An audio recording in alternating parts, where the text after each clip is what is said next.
In this video, we're going to study limits. Limits are one of the first things that you study in Calculus 1. When you take a look at a function and say, as its x value gets close to a particular number, what's its y value getting close to?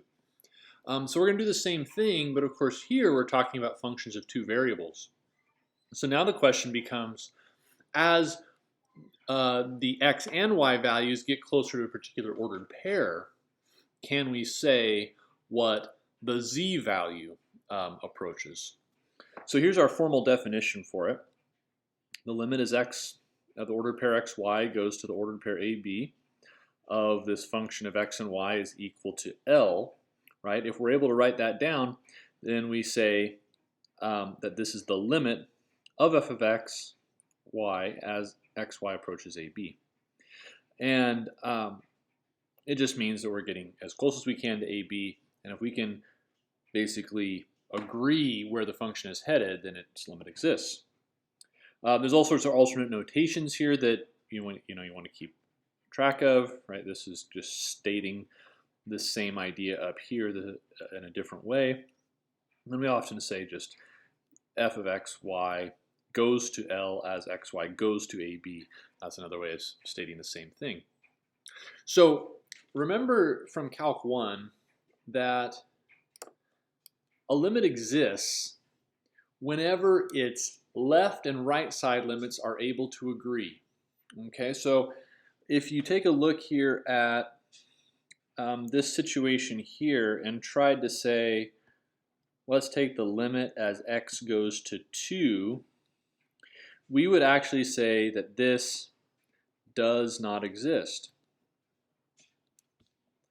And the reason it does not exist is because there is not agreement in where the function is headed based upon the direction you're coming from.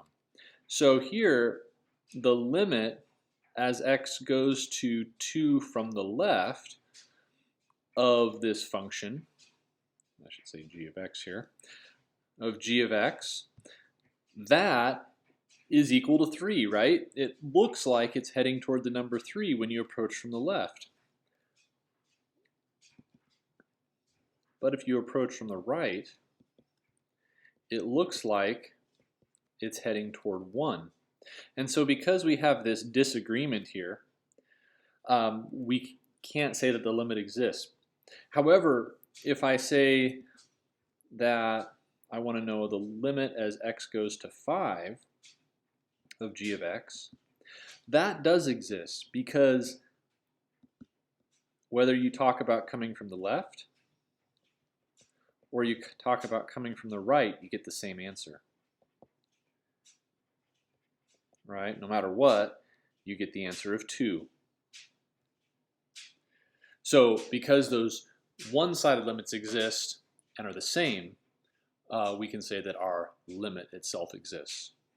So we have the same sort of burden when we're looking at our functions of two variables, but it's actually much worse. Because now we can approach a given point, AB, from infinitely many directions, then we would say that the limit exists only if the function approaches L, the number that we're stating our limit is, from all paths. Okay, from all paths. So that means this path, this path, this path, this weird path here, they all have to agree on what the function value is heading toward. Okay, and that's kind of a tough burden. So when it comes to showing that a limit doesn't exist, all we have to do is find a path where it fails. But in order to be able to show that a limit does exist, we would have to somehow show that it works for all paths. And so that might be a difficult task. So let's start with the easier of those two tasks. Let's do a couple examples where we're able to show that the limit actually doesn't exist. So in this one here, we've got this function. And so what I'm going to do is I'm going to approach the point 0, 0 from different paths. Now, let's just note here that 0, 0 is not in the domain of this function. Okay, so we'll just make a little note there that the function does not exist at 0, 0, because of course that would cause you to divide by 0, right? So the function doesn't exist there, but just like on this previous page where you might have a place where the function doesn't exist, that doesn't mean you can't have a limit there. In this case, I guess it does exist at 5, but at an unexpected spot. So we can still theoretically calculate a limit, but here we're supposed to show that it doesn't exist. So what we're going to do is talk about what happens to this expression along different paths. So what we're going to first do is let's approach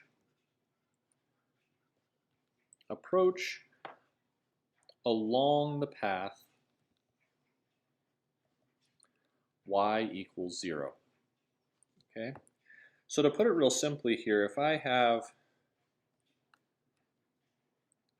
some xy axes, what we're proposing is that we approach along y equals 0, which would be, you know, if I was to talk about it in terms of kind of arrows here, means I want to approach it here, you know, or I suppose I could approach it coming from this way. Both of these would be approaching along the line y equals 0. Okay, so that's what we're going to do. Now, if I'm approaching along y equals 0, then that means everywhere along this path, or either one of these paths that I'm talking about, y is equal to 0. So in the expression itself, what we would say is that x squared minus 3y squared divided by x squared plus 2y squared becomes x squared minus 3 times 0 squared over x squared plus 2 times 0 squared, which is equal to x squared over itself, which is equal to 1. And so what we can say is that as we approach along this path, right? So as x, y goes to 0, 0 along the y equals 0 path, the function approaches 1. Okay, and that's fine. Okay, nothing wrong with that inherently, but let's check another path now, and let's see if those paths agree. So now what we're going to do is we're going to approach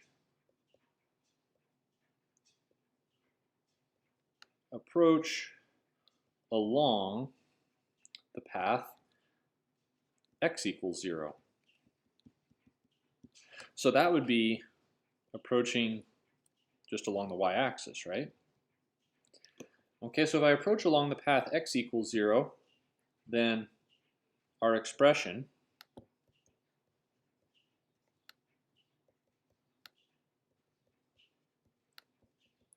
becomes 0 squared minus 3y squared, 0 squared plus 2y squared, which is equal to negative 3y squared over 2y squared, which gives us some nice cancellation.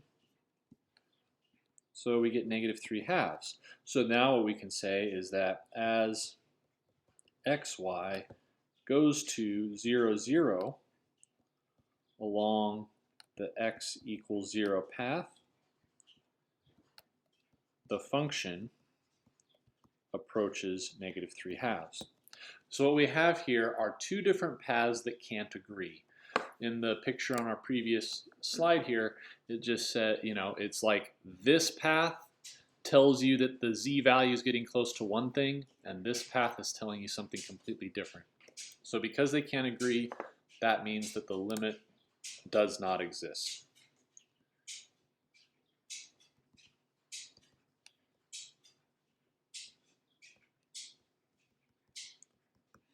So let's take a look at a graph of this to kind of make some sense out of this visually. So here's the function that we're talking about. Okay, so remember what we did at first was we approached along the y equals 0 path, which was the x-axis. Okay, so here's the here's the x-axis here, right, where y is equal to 0. And so you can see that if you were traveling along, it doesn't matter which side you're on, but if you're traveling along up here, you're walking along and you don't even necessarily see this cliff coming, right? So, right, the limit of a function is all about where we think it's going, not necessarily where it ends up. So we know that there's a hole in this function at the origin. But we're walking along here and we think what? We think that we're just continuing along this level path along this ridge, which is happening at a value of z equals 1, right? And then all of a sudden we drop off. Okay, so that's where we got the idea that our function value is approaching 1 when we approached from the y equals 0 perspective. But if I go from the x equals 0 perspective, which would be the y-axis, that would be down here, right? So that'd be right here. And so as I'm walking along here, even though it doesn't exist at the origin, what do I think? I think that what's happening is as I walk through here, I'm getting close. I'm just walking along this z equals negative 3/2 elevation. And so I think that that's exactly where I'm going when I hit the origin. So you can see there's disagreement here as to what's happening. And so that's why we have to say that the limit doesn't exist. All right, so let's take a look at another example. Again, here they're asking us to show that the limit does not exist. And I kind of used up lots of space on that last one, so let's separate that out. All right, so let's try the same thing that we just did. So we'll start with maybe the path y equals 0. So if I do that, x times y over x squared plus y squared, well, that's just going to be 0 over x squared plus y squared. Okay? Which is, sorry, I meant to say 0 squared is what I meant to say. Right? X times 0 times 0, and so that's going to just be 0 over x squared, which is 0. So what that tells me is that along this path, f of xy goes to 0. Okay? So maybe let's try the path x equals 0. xy over x squared plus y squared. If on that path x always equals 0, that means it's 0 times y over 0 squared plus y squared. But then we get the same thing happening as above. It's equal to 0. So here what we have is we've just checked those two paths that we did in the last one, and they both agree. Okay, or in other words, sketch this xy plane here real quick.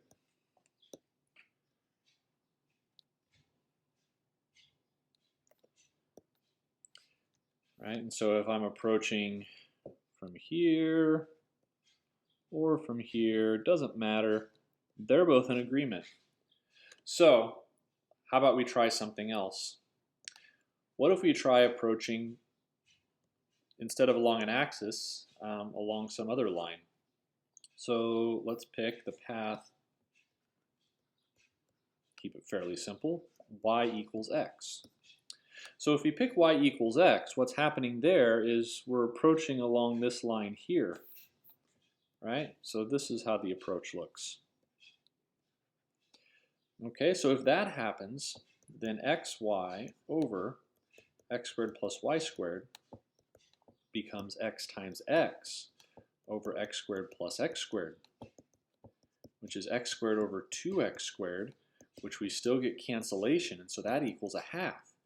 And so what that tells us is that along this path, the function is approaching 1/2. So there's our discrepancy. So because, again, the paths can't agree, we again say the limit does not exist. This is another good one to take a look at, I think, on the grapher.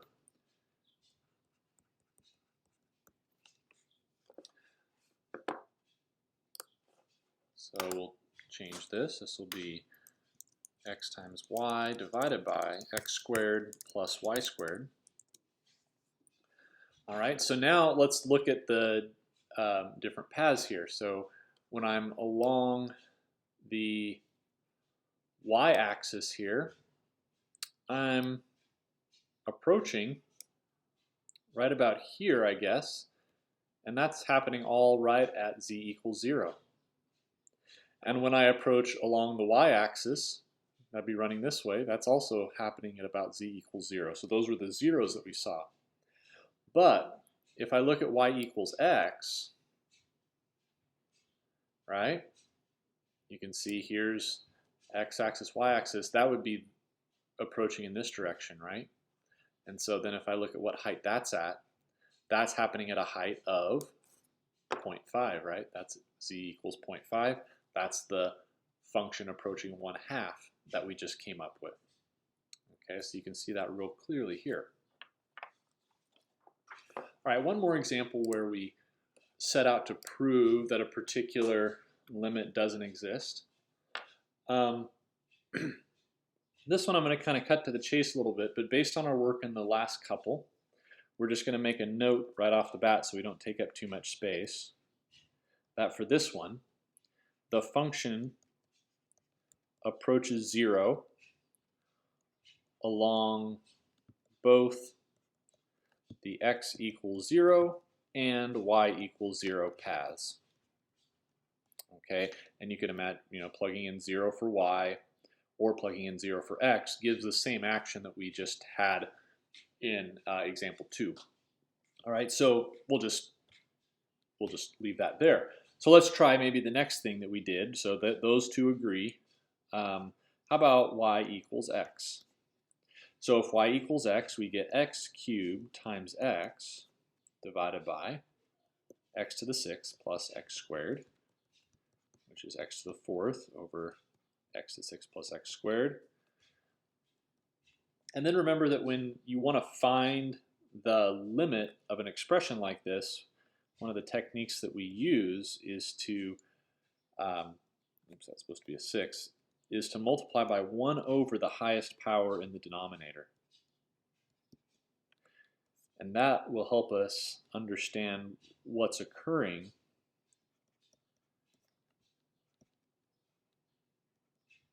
by essentially getting rid of the variable in one of the terms on the bottom, in this first term, namely.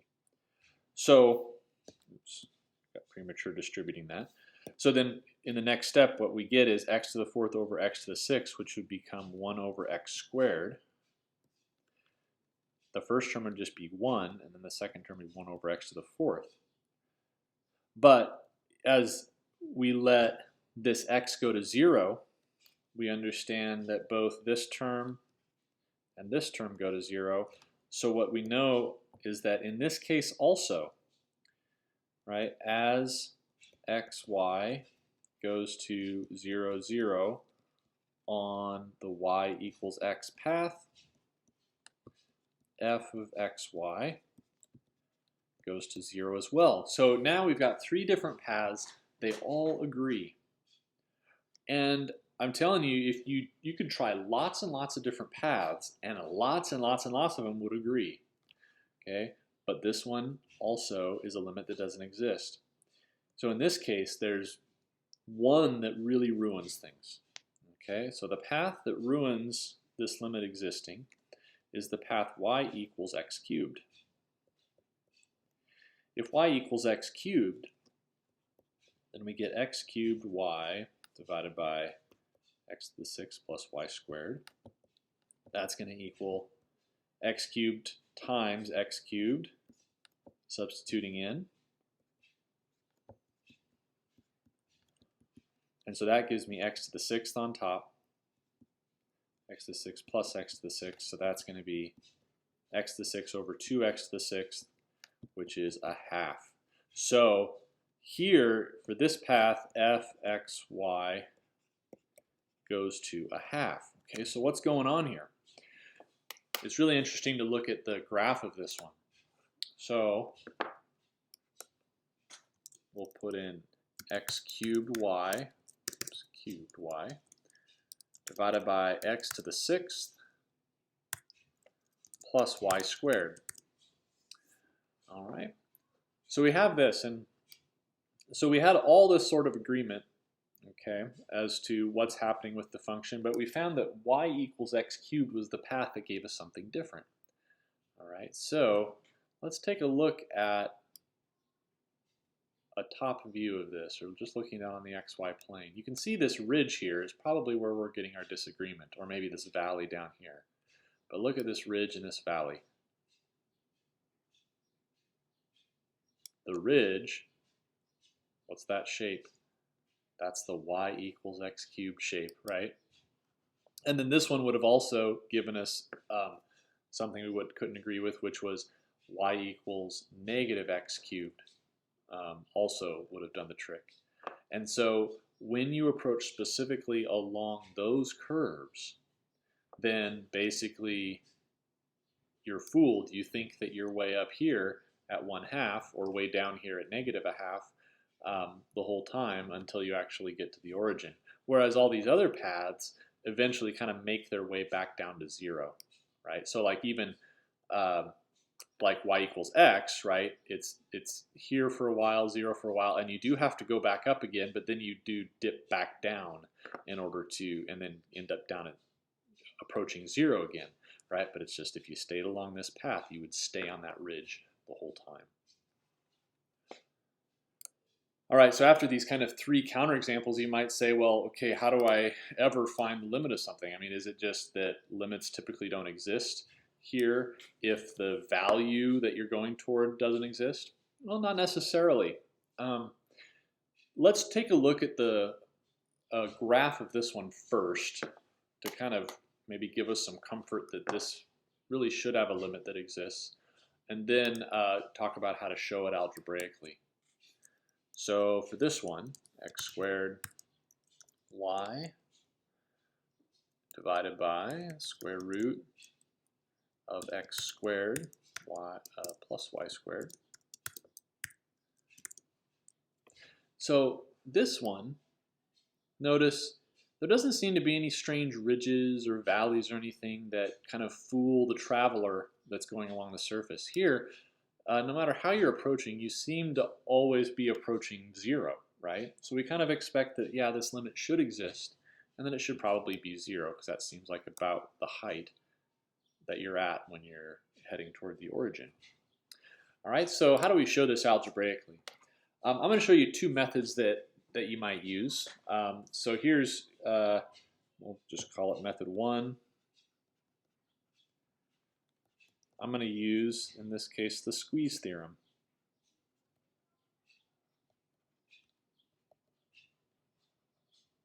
Right, kind of similar to what we did with sequences early in the quarter.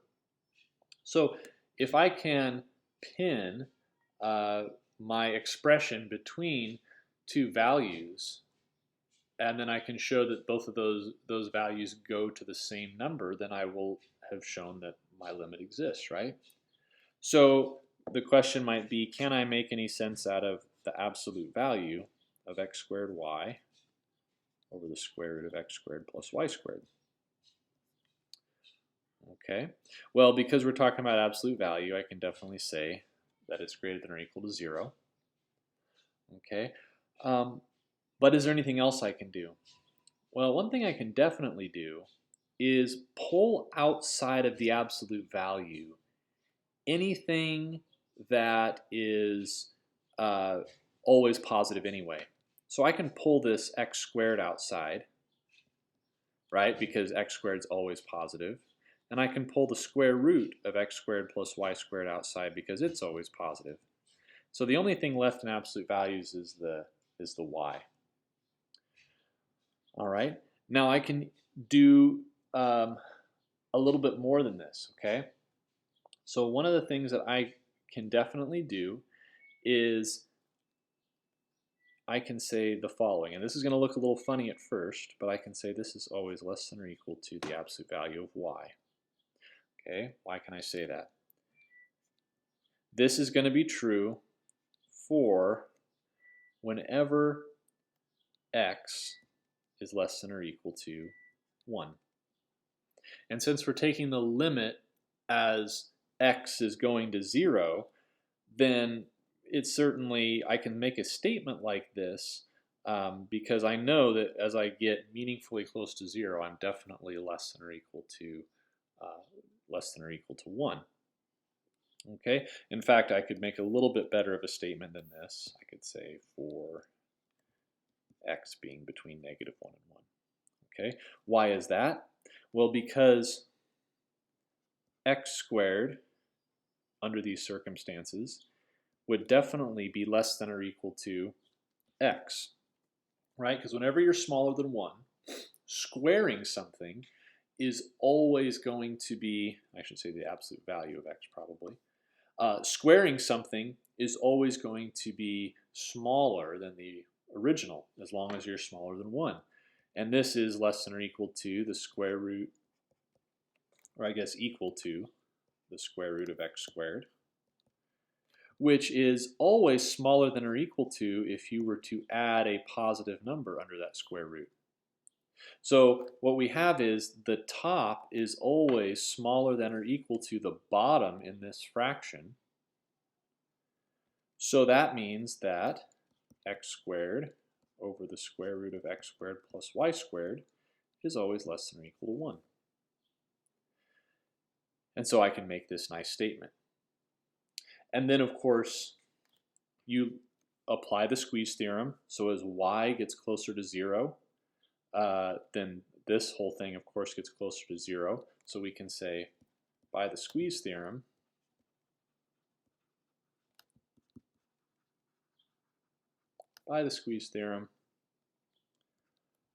x squared y divided by the square root of x squared plus y squared goes to 0 as xy goes to 0.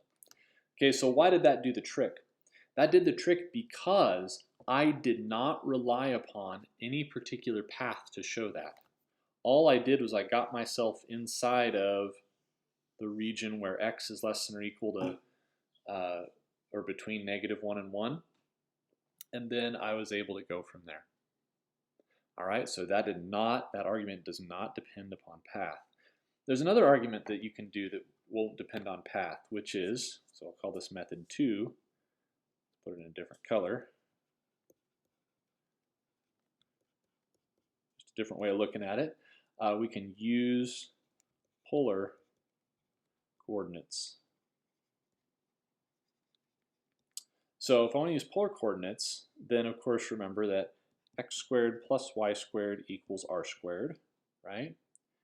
And we know that x equals r cosine theta and y equals r sine theta.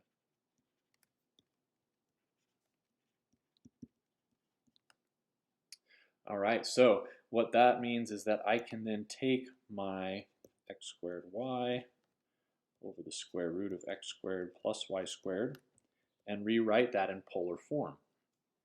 That'd be r cosine theta squared, r sine theta,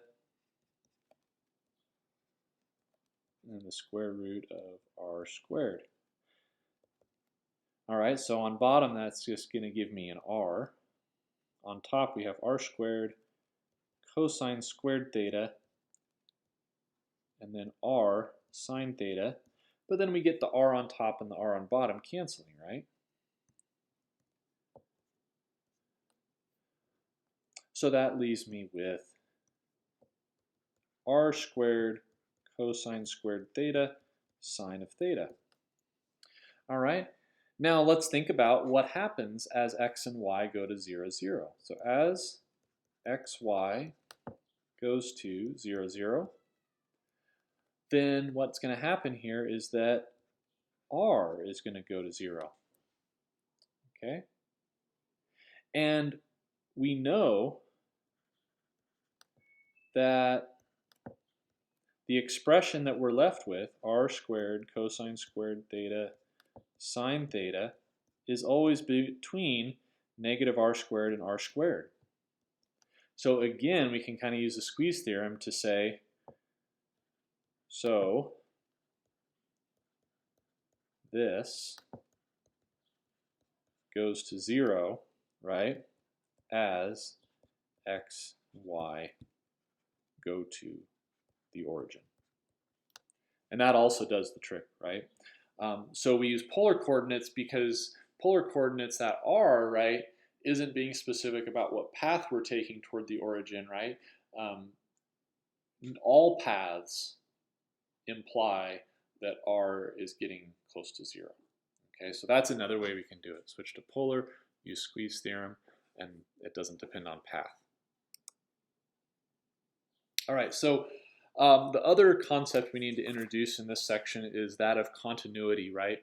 So a continuous function, remember, the way I always like to tell it to my Calc 1 students is a continuous function is one where you can draw it without picking up your pencil.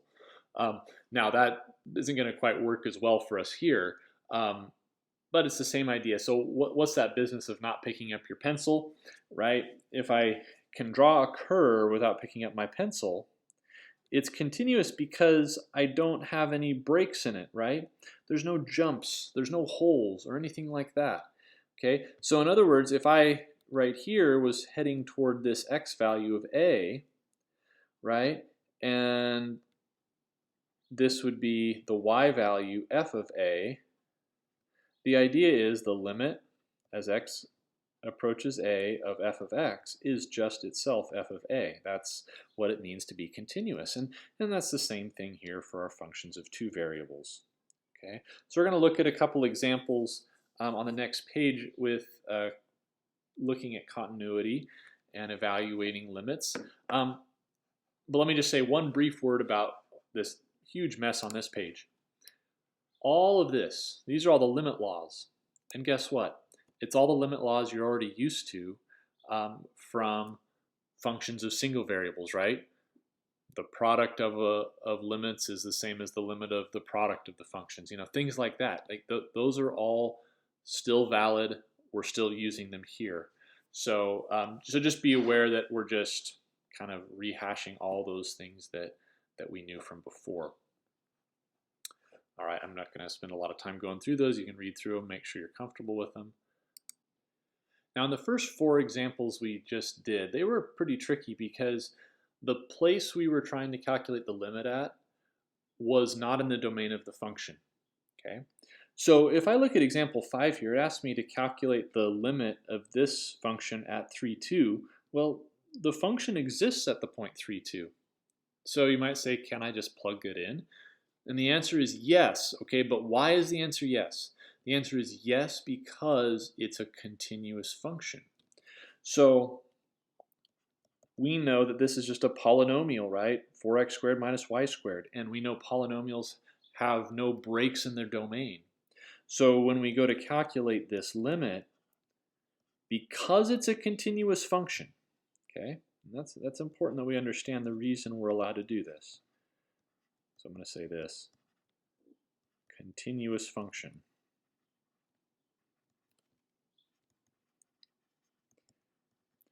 I am then able to say, okay, well that's just equal to 4 times 3 squared minus 2 squared.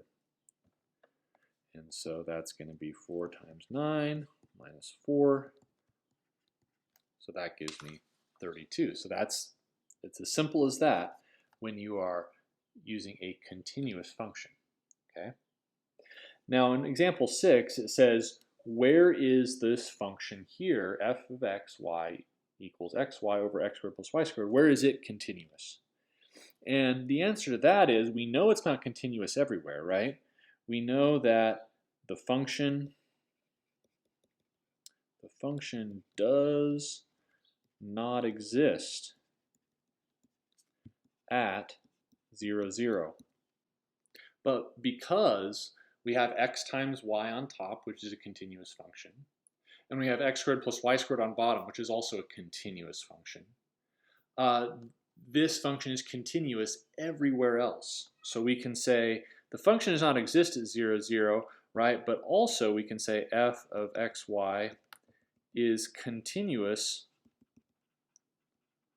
on its domain, right? In other words, the only thing that we get in trouble with in terms of continuity is the place where the function doesn't actually exist.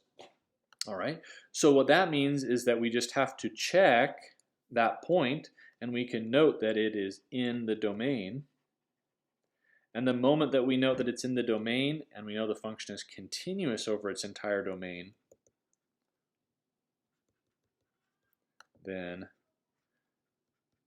we can figure this out just by plugging it in. So it would be -1, 1, multiplied together. So we get -1/2. Okay. Now, how do we know that it's continuous on its domain?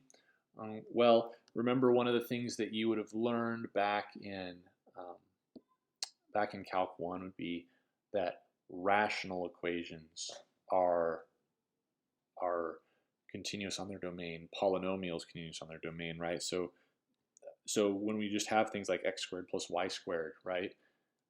In Calc 1, you'd have no problem saying, well, x squared plus 4 is continuous. Okay, well, we're saying here, yeah, x squared plus y squared, same idea, should be continuous as long as the function exists at that spot. All right. One other theorem here to introduce has to do with compositions of functions. And here's what this is saying, is that if f is a continuous, and I have a little bit of a typo there, I'm sorry, is a continuous function of two variables, and g is a continuous function of a single variable defined on the range of f, then the composition of those functions is also a continuous function. And what does that mean? That means that you can plug in your values for limits whenever you need to. This one asks us, okay, where is this function continuous? Okay, well, just like our last problem, it's going to be continuous on its domain.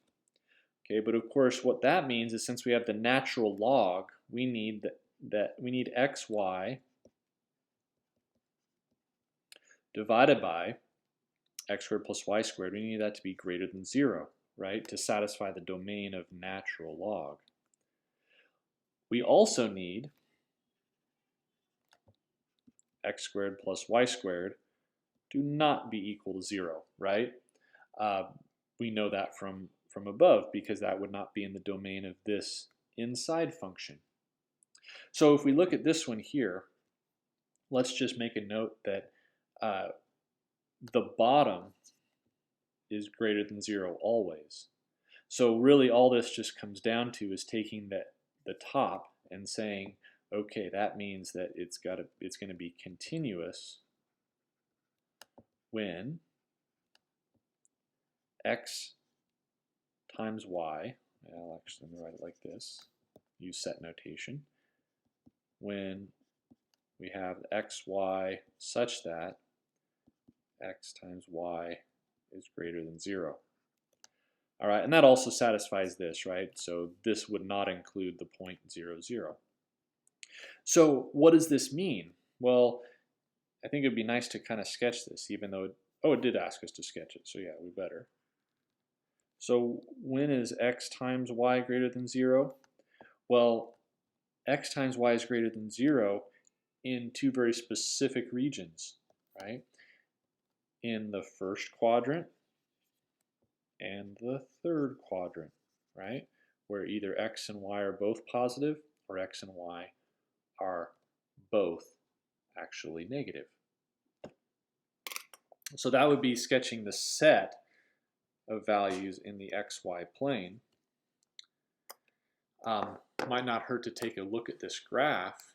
So if I take the natural log of x times y over x squared plus y squared, all right, so get this kind of crazy looking function, but check it out. Once we look at the top view, what do we get? We get the first and third quadrant shaded in, just like we were, like we sketched out ourselves.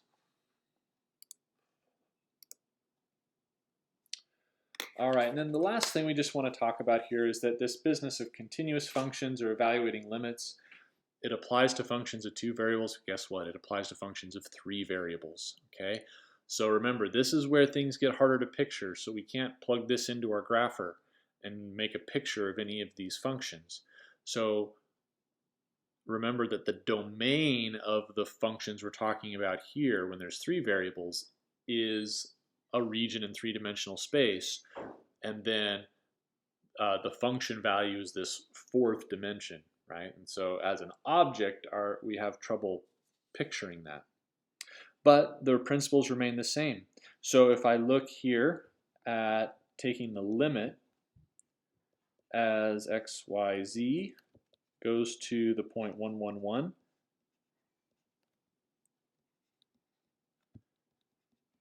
of this rather complicated function,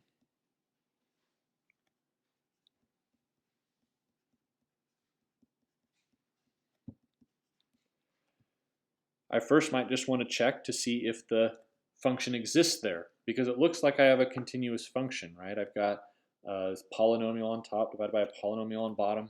So I go, if I put 1 in for everything, I get 1 plus 1 plus 1 minus 1. So that doesn't cause 0 in the denominator. So that means that I'm allowed to just plug 1s in all over the place.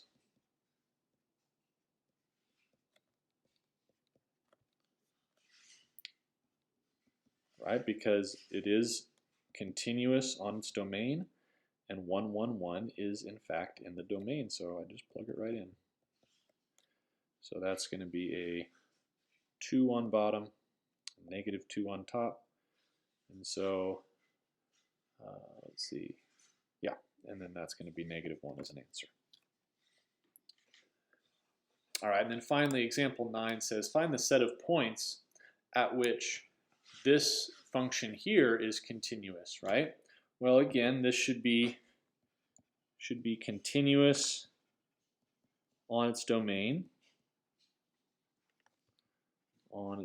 So I'm really, they could have just asked the question because of the nature of the formula itself, what's the domain of this function? Well, we know that whatever's inside a square root has to be greater than or equal to 0. So that means x squared plus y squared plus z squared is greater than or equal to, 4. I don't know why I said 0, that second line. Is it got to be greater than or equal to 4. So what this means is that, what is this? This would be the region outside the sphere of radius 2 centered at the origin.